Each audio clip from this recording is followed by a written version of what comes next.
ಕನ್ನಡ ಮಾಧ್ಯಮದ 15ನೇ ವಿದ್ಯಾರ್ಥಿಗಳಿಗೆ ಸ್ವಾಗತ. ನಿನ್ನೆ ಪಾಠ ಮುಗಿದು ಆ ಪಾಠದ ಮುಂದಿನ ಭಾಗ ಇವತ್ತು ನಾವೆಲ್ಲರೂ ನೋಡೋಣ. Swami felt cut off from humanity.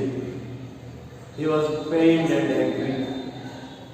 ನಿಮಗೆ ತಿಳಿದಂತೆ ಸ್ವಾಮಿಯನ್ನು ಅವರ ತಂದೆ ಒತ್ತಾಯಪೂರ್ವಕವಾಗಿ ತನ್ನ ಕೋಣೆಯಲ್ಲಿ ಆಫೀಸ್ ಕೋಣೆಯಲ್ಲಿ ಮಲಗಲು ಕರೆದುಕೊಂಡು ಬಂದು ಅವನನ್ನು ಮಲಗಿಸ್ತಾರೆ.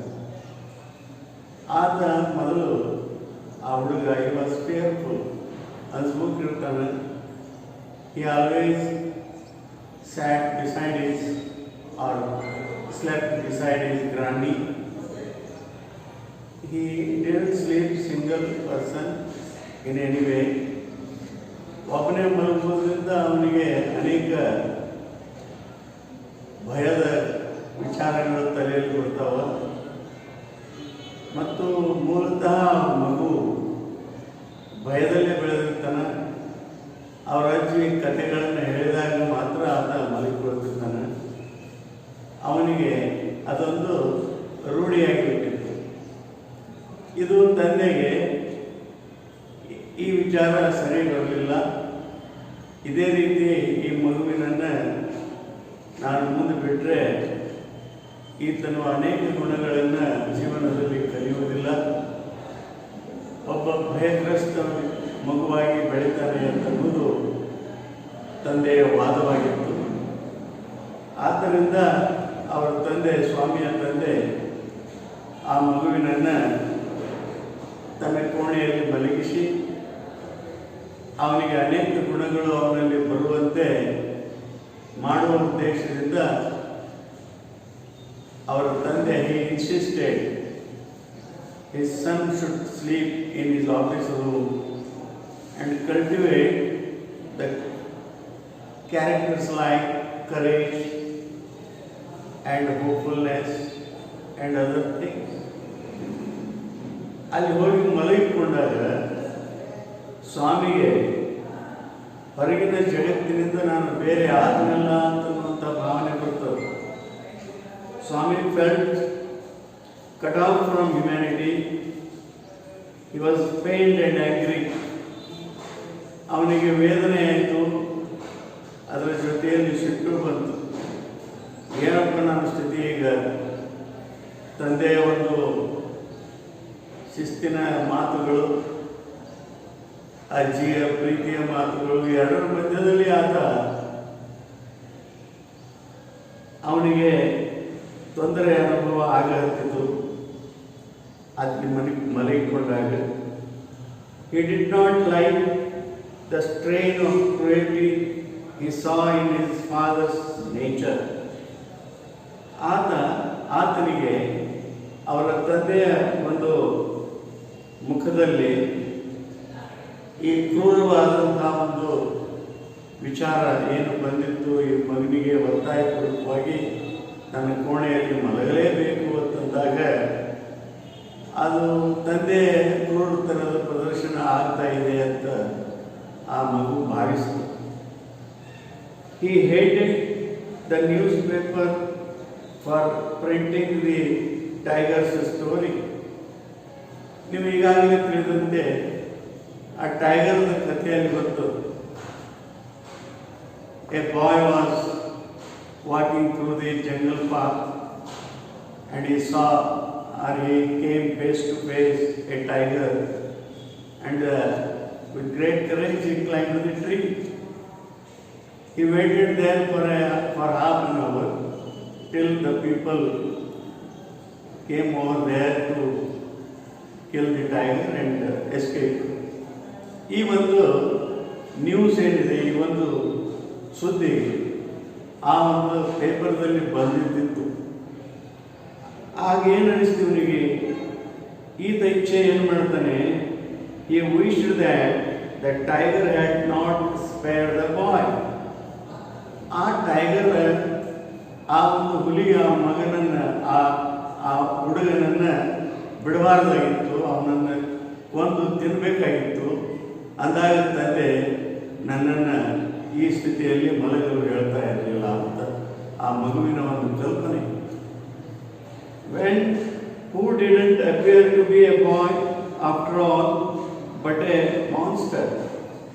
ಇದು ಅವನಿಗೆ ಆ ಹುಡುಗನಂತೆ ಅನ್ನಿಸ್ಲಿಲ್ಲ, ಒಂದು ಭಯಾನಕವಾದಂಥ ರಾಕ್ಷಸ ಭೂತ ಅವನ ಎದುರಿಗೆ ನಿಂತ ಹಾಗೆ ಅನಿಸ್ತು. ಆ್ಯಸ್ ದಿ ನೈಟ್ ಅಡ್ವಾನ್ಸ್, ರಾತ್ರಿ ಬೆಳೆದಂತೆ, and the silence in the house deepen, ಆ ಕೋಣೆಯಲ್ಲಿ ಒಂದು ಧ್ವನಿ ಇಲ್ಲದ ಸ್ಥಿತಿ ಅಲ್ಲಿ ನಿರ್ಮಾಣವಾಯಿತು. ಆಗ ಏಕಾಂಗಿಯಾದಂಥ ಈ ಸ್ವಾಮಿ ಅವನಿಗೇನು ಅನ್ಸಕತ್ತಿತ್ತು ಅಂದ್ರೆ ಹಿಸ್ ಹಾರ್ಟ್ ಬೀಟ್ ಫಾಸ್ಟರ್, ಅವನ ಹೃದಯದ ಬಡಿತ ಜೋರಾಗಿ ಹತ್ತಿತ್ತು ಭಯದಿಂದ. ಈ ರೀತಿಯಾಗಿ ಅವನು ಎಂದೂ ಮಲಗಿರಲಿಲ್ಲ. ಯಾವಾಗಲೂ ಅಜ್ಜಿಯ ಬದಿಯಲ್ಲಿ ಮಲಗಿಕೊಳ್ತಾ ಇದ್ದ. ರಾತ್ರಿ ಯಾವಾಗೋ ಏನೋ ಎಚ್ಚರ ಆದಾಗ ತನ್ನ ಕೈಯನ್ನು ಅಜ್ಜಿ ಇದ್ದಾಳೆ ಇಲ್ಲೋ ಅನ್ನೋದನ್ನು ನೋಡ್ತಾ ಇದ್ದ. ಅಜ್ಜಿ ಮಕ್ಕಳಲ್ಲಿ ಇರುವುದರಿಂದ ಅವನಿಗೆ ಭಾಳ ಧೈರ್ಯ ಬರ್ತಿತ್ತು. ಈಗಲೇ ಅಜ್ಜಿ ಇಲ್ಲ, ಆ ಕಾರಣದಿಂದ ಅವನ ಹೃದಯ ಬಡಿತ ಹೆಚ್ಚಾಗ್ತಾ ಇತ್ತು. His heart beat faster. He remembered all the stories of the devils and ghosts he had heard in his life.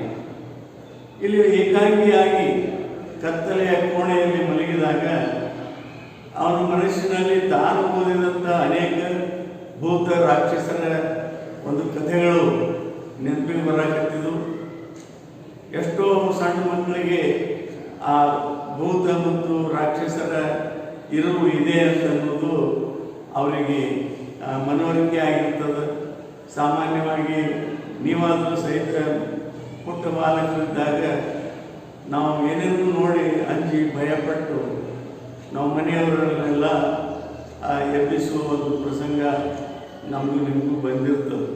ಹಾಗೆಯೇ ಸ್ವಾಮಿ ಸಣ್ಣ ಮಗು ಏಕಾಂಗಿಯಾಗಿ ಆ ಕತ್ತಲೆಯ ಕೋಣೆಯಲ್ಲಿ ಮಲಗಿದಾಗ ಅವನಿಗೆ ಅನೇಕ ವಿಚಾರಗಳು, ಭೂತ ರಾಕ್ಷಸರುಗಳ ಒಂದು ಕಥೆಗಳ ನೆನಪು ಅವನಿಗೆ ಅಲ್ಲಿ. He remembered all the stories of ghosts and devils. His chum Mani had seen the devil in the banyan tree.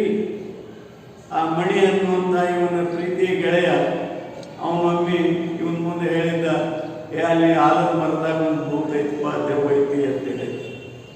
ಇಂಥವು ಸಣ್ಣ ಮಕ್ಕಳು ತಮ್ಮ ತಮ್ಮಲ್ಲೇ ಭಯದ ಕೆಲವು ಅನೇಕ ಕಥೆಗಳನ್ನು ಅಥವಾ ತಮಗಾದಂಥ ಅನುಭವಗಳನ್ನು ಅವ್ರು ಚರ್ಚೆ ಮಾಡ್ತಿರ್ತಾರೆ. ಇದಕ್ಕೆ ಹಿರಿಯರು ಯಾರು ಇರುವುದಿಲ್ಲ ಅಲ್ಲಿ ಅವರಿಗೆ ಹೇಳಲಿಕ್ಕೆ. ಆ ಮಗುವಿನಲ್ಲಿ ಈ ಥರದ ಭಯ ನಿರ್ಮಾಣ ಆಗಲಿಕ್ಕೆ ಒಂದು ಕಾರಣ. ಇಲ್ಲಿ ಸಣ್ಣದೊಂದು ಉದಾಹರಣೆಯನ್ನು ನಾವು ಹೇಳ್ಬೋದು. ಧೈರ್ಯ ಬರಬೇಕು ಅಂತಂದರೆ ಒಂದು ಸಣ್ಣ ಕಥೆ ಉದಾಹರಣಾರ್ಥವಾಗಿ, ಇಬ್ಬರು ತಂಗಿ ಮತ್ತು ಅಣ್ಣ ಏನೋ ಕಟ್ಗೆ ತರಕ್ಕೆ ಅಡವಿಗೆ ಹೋಗಿರ್ತಾರೆ. ಅಡವಿಗೆ ಹೋದಾಗ ಅಲ್ಲಿ ಎಷ್ಟೋ ರಾಕ್ಷಸರು ದೆವ್ವಗಳು ಓಡ್ಕೋತ ಬರ್ತಿರ್ತಾವ. ಅವಾಗ ಇವೆಲ್ಲರೂ ಕೂಡಿ ಗಿಡ ಇರ್ತಾರೆ, ಗಿಡದ ಮೇಲೆ ಕೂತು ನೋಡ್ಕೋತ ಕುಂದಿರ್ತಾರೆ ಮ್ಯಾಲೆ ಭಯದಿಂದ. ಕೆಳಗೆ ಅವರು ಆ ರಾಕ್ಷಸರು ಏನೇನೋ ಅಡುಗೆ ಮಾಡ್ತಾ ಇರ್ತಾರೆ.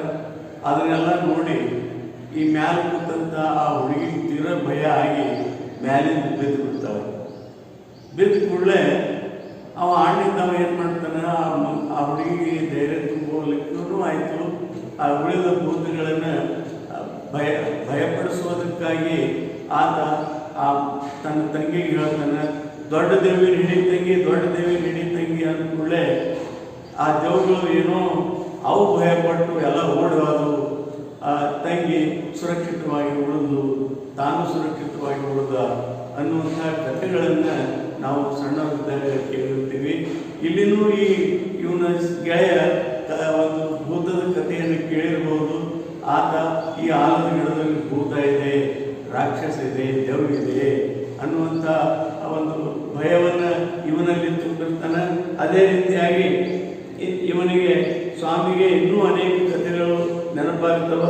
ಮಣಿ had seen the devil in the banyan tree at his street end. ಆ ಕೊನೆ ಆ ಹಾದಿಯ ಕೊನೆಯಲ್ಲಿರುವ ಒಂದು ಆಲದ ಗಿಡದಲ್ಲಿ ಭೂತ ಇದೆ ಅನ್ನೋದನ್ನು ಮಣಿ ಇವನಿಗೆ ಗೆಳೆಯ ಇವನಿಗೆ ಹೇಳ್ತಾನೆ. ಆ್ಯಂಡ್ ವಾಟ್ ಅಬೌಟ್ ಅವರ್ ಮುನಿಸ್ವಾಮಿ's father who spat out blood because the devil near the river's edge slapped his cheek when he was returning home late one night. ಒಂದು ದಿನ ರಾತ್ರಿ ಆ ಮುನಿಸ್ವಾಮಿಯ ತಂದೆ ಆ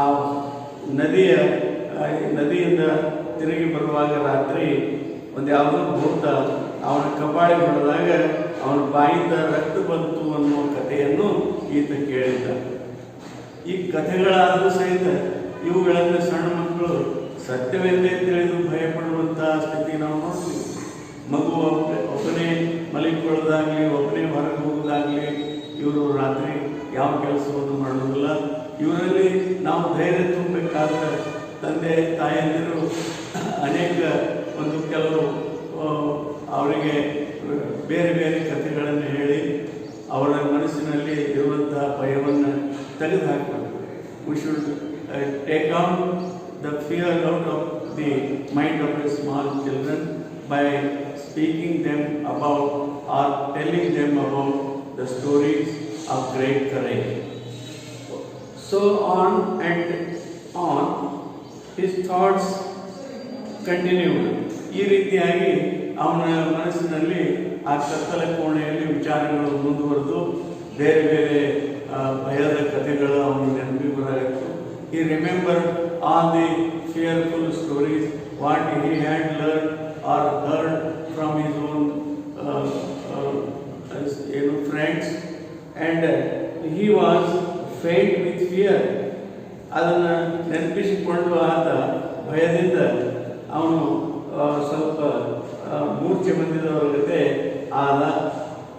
ಅಷ್ಟರಲ್ಲಿ ಏನಾಯಿತು, A ray of hope, A ray of light from the street lamp strayed in and cast shadows on the wall. ಆ ಮನೆಯ ಹೊರಗಡೆ ರೋಡಿನ ಮೇಲೆ ಇರುವಂಥ ದೀಪಗಳ ಒಂದು ಬೆಳಕು ಆ ಕೋಣೆಯಲ್ಲಿ ಬಿದ್ದು ಅಲ್ಲಿ ಆ ನೆರಳಲ್ಲಿ ಏನು ಮಾಡ್ತಿತ್ತು, ಇತ್ತಿದ್ದ ಸರಿದಾಡುವುದನ್ನು ನೋಡಿ ಅದನ್ನು ಇವತ್ತು ಭಯಪಡುವಂತೆ ಮಾಡಿತ್ತು ಅನ್ನೋದು ಇಲ್ಲಿ ಹೇಳ್ತಾರೆ. The stillness, all kinds of noises reached his ears. The tickling of the clock, a rustle of the trees, a snoring sounds, and some vague night insects humming. ಇಂಥವೆಲ್ಲ ಧ್ವನಿಗಳು ಅಲ್ಲಿ ಕೇಳ್ತಾ ಇರ್ತಾವ. ಏಕಾಂಗಿಯಾದಂತಹ ಈ ಸ್ವಾಮಿ ಈ ಎಲ್ಲ ಧ್ವನಿಗಳನ್ನು ಕೇಳ್ತಾನೆ. ಕೆಲವು ಕ್ರಿಮಿಕೀಟಗಳು ಅವು ಮಾಡುವಂತಹ ಧ್ವನಿ ಮತ್ತು ಬೇರೆ ಬೇರೆ ಪ್ರಕಾರದ ಧ್ವನಿಗಳು, ಯಾರೋ ಗೊರಕೆ ಹೊಡೆಯುವ ಧ್ವನಿ, ಗಿಡಗಳ ಒಂದು ಅಲ್ಲಾಟ, ಇವೆಲ್ಲ ಧ್ವನಿಗಳು ಬೇರೆ ಬೇರೆ ಪ್ರಕಾರದ ಧ್ವನಿಗಳು ಇವನಿಗೆ ರಾತ್ರಿ ಕೇಳುವುದರಿಂದ ಈತ ಭಯ ಪಡ್ತಾ ಇದ್ದ Swami. And some vague night insects humming. He covered himself so completely that he could hardly breathe. ನೋಡ್ರಿ, ಈತ ಎಲ್ಲ ಧ್ವನಿಗಳನ್ನು ಕೇಳಿ ತನ್ನ ಒಂದು ಚಾದರವನ್ನು ಮುಖದ ಮೇಲೆ ಹಾಕಿಕೊಂಡು ಧೈರ್ಯವನ್ನು ಮಾಡ್ಕೊಳ್ತಾ ಇದ್ದ. ಅವನು ಆ ಉಸಿರಾಟ ಸಹಿತ ಅವನು ಕಷ್ಟದಿಂದ ಮಾಡ್ತಾ ಇದ್ದ. ಆ ಭಯದಿಂದ ಅವನ ಹೃದಯವೆಲ್ಲ ತುಂಬಿಕೊಂಡಿತ್ತು. ಎವ್ರಿ ಮೂಮೆಂಟ್, ಪ್ರತಿಯೊಂದು ಕ್ಷಣ, he expected the devils to come up to carry him away. ಅವನು ಪ್ರತಿ ಕ್ಷಣ ಏನು ವಿಚಾರ ಮಾಡ್ತಿದ್ದ, ಯಾವುದೇ ಒಂದು ದೇವ ಬಂದು ನಾನು ಹಿಡ್ಕೊಂಡು ಹೋಗ್ತದ. ಇಂತಹ ಭಯ ಅವನಲ್ಲಿ ಅಲ್ಲಿ ಉದಯವಾಗ್ತಾ ಇತ್ತು. ಅಲ್ಲಿ ಏನಾಗ್ತಿತ್ತು ಅಂತಂದ್ರೆ, there was the instance of his old friend in the 4th class who suddenly disappeared. ಅವನಿಗೆ ಒಂದು ಘಟನೆ ನೆನಪಿಗೆ ಬಂತು. ಅವನ ಶಾಲೆಯ 4ನೇ ಒಬ್ಬ ವಿದ್ಯಾರ್ಥಿ ಅಲ್ಲಿ ಮಾಯವಾಗಿಬಿಟ್ಟಿದ್ದ. ಒಮ್ಮಿಂದೊಮ್ಮೆಲೆ ಅವನನ್ನು ಭೂತ ಒಯ್ದಿತ್ತು. And was said to have been carried off by a ghost to Siam or Nepal. ಎಲ್ಲೋ ಯಾವುದೋ ಊರಿಗೆ ಒಯ್ದು ಆ ಹುಡುಗನನ್ನು ಬಿಟ್ಟು ಬಂದಿತ್ತು. ಅದ್ರ ಸಲುವಾಗಿ ನನಗೂ ಯಾಕೆ ಒಯ್ಬೋದು, ಯಾವುದಕ್ಕೆ ಭೂತ ಒಯ್ಬೋದು ನನ್ನನ್ನು, ಇಂಥ ಅನೇಕ ಭಯದ ಕಥೆಗಳನ್ನು ಮತ್ತು ಈತ ಯಾವಾಗಲೂ ಅಲ್ಲಿ ವಿಚಾರ ಮಾಡ್ತಾ ಇದ್ದ. ಮಾಡುವಾಗ ಇವನಿಗೆ ಆ ಭಯದ ವಾತಾವರಣ ಕೋಣೆಯಲ್ಲಿ ನೆಲೆಸಿತ್ತು. Swami hurriedly got up and spread his bed under the bench. ಒಮ್ಮಿಂದೊಮ್ಮೆಲೆ ಸ್ವಾಮಿ ಏನು ಮಾಡಿದ, ತನ್ನ ಹಾಸಿಗೆಯನ್ನು ಆ ಬೆಂಚಿನ ಕೆಳಗಡೆ ಅದನ್ನು ಹಾಸಿದ. ಆ್ಯಂಡ್ ಕ್ರೌಚ್ಡ್ ದೇರ್, ಅಲ್ಲೇ ಬಾಗಿ ನೆಲಕ್ಕೆ ಮಲಗಿಕೊಂಡ. It seem to be a much safer place. ಆ ಸ್ಥಳ ಅವನಿಗೆ ಭಾಳ ಸುರಕ್ಷಿತ ಅನ್ನಿಸ್ತು. More compact and reassuring. ಅವನಿಗೆ ಯಾವ ಭಯವಿಲ್ಲದಂತೆ ಆ ಸ್ಥಳ ಅನಿಸಿದ್ದರಿಂದ ಆ ಬೆಂಚಿನ ಕೆಳಗಡೆಗೆ ಆತ ತನ್ನ ಹಾಸಿಗೆಯನ್ನು ಹಾಸಿ ಅಲ್ಲಿ ಮಲಗಿಕೊಂಡ. He shut his eyes tight and engaged himself in his blanket. ಅವನು ತನ್ನ ಕಣ್ಣುಗಳನ್ನು ಮುಚ್ಚಿಕೊಂಡು ಭಯದಿಂದ ತನ್ನ ಮುಖದ ಮೇಲೆ ಅಲ್ಲಿರುವಂಥ ಚಾದರನ್ನು ಹೊದ್ದುಕೊಂಡು ಒಳಗಡೆ ಭಯದಿಂದ ನಡುಗ್ತಾ ಇದ್ದ. Once again and unknown to himself fell asleep. ಕೊನೆಯಲ್ಲಿ ಆತನಿಗೆ ನಿದ್ದೆ ಬಂದಿತ್ತು. and in sleep was racked with nightmare. ಅವನ ಒಂದು ನಿದ್ರೆಯಲ್ಲಿ ಆತ ಒಂದು ಭಯದಿಂದ ಕೂಡಿದ ಒಂದು ಕನಸನ್ನು ಕಂಡ. A tiger was chasing him.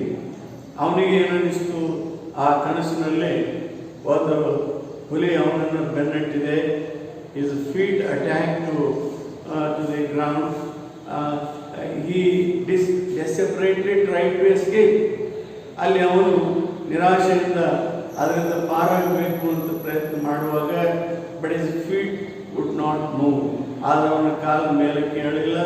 ಭಯದಿಂದ ನಾವೇನಾದರೂ ನಿಮಗೆ ಅನುಭವ ಇರಬೇಕು. ಸಾಮಾನ್ಯವಾಗಿ ನಾವು ಯಾವುದೋ ಒಂದು ನಾಯಿ ನಾವು ಬೆನ್ನು ಹತ್ತಿದ್ರೆ ನಾವು ನಾಯಿಯಿಂದ ಕಳಿಸೋದು ಮೇಲೆ ಮೇಲೆ, ಯಾಕಂದರೆ ನಮ್ಗೆ ಓಡೋಕ್ಕಾಗೋದಿಲ್ಲ ಭಯದಿಂದ. ಆ ರೀತಿ ಇವನಿಗೂ ಆ ಟೈಗರ್ ನೋಡಿದ ಕ್ಷಣ, ಆ ಹುಲಿಯನ್ನು ನೋಡಿದ ಕ್ಷಣ ಓಡುವುದು ಆಗಲಿಲ್ಲ. The tiger was at his back. ಇವನು ಬೆನ್ನ ಮೇಲಿನ ಬಂತು. And he could hear its claws scratch the ground. ಆ ಹುಲಿ ತನ್ನ ಉಗುರುಗಳಿಂದ ನೆಲಕ್ಕೆ ಚೂರ್ತಾ ಇತ್ತು. ಆ ಚೂರ ಸಪ್ಪಳ ಇವನಿಗೆ ಕೇಳಿಸ್ತಾ ಇತ್ತು. Scratch scratch and then a loud thud. ಅದು ಚೂರಿದ ಮೇಲೆ ಒಂದು ದೊಡ್ಡ ಸಪ್ಪಳ ಆಯಿತು. Swami try to open his eyes but his eyelids would not open. ಕಣ್ಣು ತೆರೆದರೆ ಆದ ಅವನಿಗೆ ಆ ಒಳಗಿನ ಗುಡ್ಡಿಗಳು ತೆರಲಿಲ್ಲ. And the nightmare continued. ಆ ಕಥೆ ಅಥವಾ ಆ ಕನಸಿನ ಕಥೆ, ರಾತ್ರಿಯ ಕಥೆ ಮುಂದುವರಿಯಿತು. It threatened to continue forever. Swami groaned in despair. Swami ಈ ಒಂದು ಕನಸನ್ನು ನೋಡಿ ಅವನು ಚೀರಿದ. ಅವನಲ್ಲಿ ಒಂಥರ ಭಯ ಅವನ ಮನಸ್ಸಿನಲ್ಲಿ ಉಂಟಾಯಿತು. With a desperate effort he opened his eyes. ಬಹಳ ಕಷ್ಟದಿಂದ ನಿರಾಶೆಯಿಂದ ತನ್ನ ಕಣ್ಣುಗಳನ್ನು ತೆರೆದ. He put his hand out to feel his granny. ಆ ಮಗ್ಲ ಯಾವಾಗಲೂ ಅವನ ರೂಢಿಯಲ್ಲಿತ್ತು. ತನ್ನ ಮಗ್ಲಲ್ಲಿ ಆಚೆ ಮಲ್ಕೊಂಡಿರ್ತಾಳ, ಅವಳಿದ್ದಾಳೋ ಇಲ್ಲೋ ಅಂತ ಕೈಯಾಡಿಸಿ ನೋಡಿದಾಗ ಅವಳಲ್ಲಿ ಇರುವುದಿಲ್ಲ. ಅವಾಗ present at this side as was his habit. ಅದು ಅವನ ರೂಢಿಯಾಗಿತ್ತು. ಅಜ್ಜಿಯ ಮಗ್ಲಲ್ಲಿ ಮಲ್ಕೊಂಡಾಗ ರಾತ್ರಿ ಒಂದು ವೇಳೆ ಅವನಿಗೆ ಎಚ್ಚರವಾದಾಗ ಅಜ್ಜಿ ಇದ್ದಾಳೋ ಇಲ್ಲೋ ಅಂತ ಆತ ಅಲ್ಲಿ ಕೈಯಾಡಿಸಿ ನೋಡ್ತಾ ಇದ್ದ. ಆದರೆ ಇವತ್ತೇನಾಗಿದೆ, but he only touched the wooden leg of the bench. ಇಲ್ಲಿ ಆಯಿ ಅಲ್ಲಿ ಇರಲಿಲ್ಲ ಅಥವಾ ಅಜ್ಜಿ ಅಲ್ಲಿ ಇರಲಿಲ್ಲ. ಅಜ್ಜಿಯ ಬದಲಾಗಿ ಅಲ್ಲಿ ಬೆಂಚಿನ ಕಾಲನ್ನು ಹಿಡಿದಂಗೆ ಅವನಿಗೆ ಅನಿಸ್ತು. And his lonely state came back to him. ಈಗ ಅವನ ಏಕಾಂಗಿತನ ಮತ್ತೆ ಅವನಿಗೆ ಬಂದಿತ್ತು. ಈ ಸ್ವೆಟೆಡ್ ವಿತ್ ಫ್ರೈಟ್. ಅವನು ಅಂಚಿ ಭಯಪಟ್ಟು ಬೆವರಾಯಿತು ಅವನ ಶರೀರವೆಲ್ಲ. And now what was this rustling? ಅಲ್ಲಿ ಯಾವುದೋ ಒಂದು ಅಲ್ಲಾಡುವ ಸಪ್ಪಳನ್ನು ಕೇಳಿಸ್ತು. He moved the edge of the bench. ಆ ಬೆಂಚಿನ ತುದಿಗೆ ಹೋದ. And stared into the darkness. ಆ ಕತ್ತಲೆಯಲ್ಲಿ ನೇರವಾಗಿ ನೋಡಿದ. Something was moving down. ಏನೋ ಒಂದು ಅಲ್ಲಾಡುವಂತೆ ಅಲ್ಲಿ ಅನಿಸ್ತು. He lay gazing at it in horror. ಅಲ್ಲಿ ಭಯದಿಂದ ಈತ ಇನ್ನಷ್ಟು ನೋಡ್ತಾನೇ ಇದ್ದ ತನ್ನ ಹಾಸಿಗೆಯಲ್ಲಿ ಇದ್ದುಕೊಂಡು. His end had come. ನನ್ನ ಕೊನೆ ಬಂತು ಅಂತ ತಿಳ್ಕೊಂಡಿವ. ಈ ರಿಯಲೈಸ್ ದ್ಯಾಟ್. ಅವನಿಗೆ ಅನಿಸ್ತು that devil would presently pull him out and tear him. ಈ ಭೂತ ಬತ್ತು ನನ್ನನ್ನು ಹರಿದು ಹಾಕ್ತದೆ, ನಾನು ಹೊರಗೆ ಎಳೆದುಕೊಂಡು ಹೋಗ್ತದೆ. ಹಾಗಾಗಿ ಈಗ ಇವನ ಭಯ ಹೆಚ್ಚಾಯಿತು. And so why should he wait? ಇವು ಯಾಕೆ ಹಾದಿ ಕಾಯ್ಬೇಕು ಅದಕ್ಕೆ? ಆ್ಯಸ್ ಇಟ್ ಕೇಮ್ ನಿಯರರ್, ಅದು ಸಮೀಪ ಬಂದಾಗ ಈ ಕ್ರೌಡ್ ಔಟ್. ಅವನು ಬಟ್ಟೆ ಹೊಸಿಯುತ್ತ ಹೊರಗೆ ಹೋದ. ಫ್ರಮ್ ಅಂಡರ್ ದಿ ಬೆಂಚಿನ ಹೊರಗಡೆ ಹೋದ. ಅಲ್ಲಿಂದ ಏನು ಮಾಡಿದ? Hug it with all his might. ತನ್ನೆಲ್ಲ ಶಕ್ತಿಯಿಂದ ಅದನ್ನು ತ್ಯಾಕಿ ಪಡೆದ. And used his teeth on it.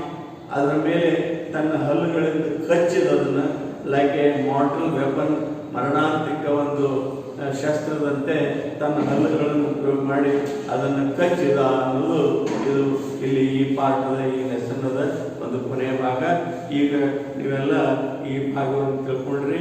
Next ಇನ್ನು ಆ ಬಂದಂತಹ ಫಿಗರ್, ಆಕೃತಿ ಅಥವಾ ವ್ಯಕ್ತಿ ಯಾರಿದ್ದು, ಯಾವ ರೀತಿಯಾಗಿ ಈತ ಅಲ್ಲಿ ತನ್ನ ವರ್ತನೆ ಮಾಡಿದ ಅನ್ನೋದನ್ನು ನಾವು ನಾಳೆ ನೋಡೋಣ. ನಿಮಗೆಲ್ಲರಿಗೂ ಧನ್ಯವಾದಗಳು. Thank you.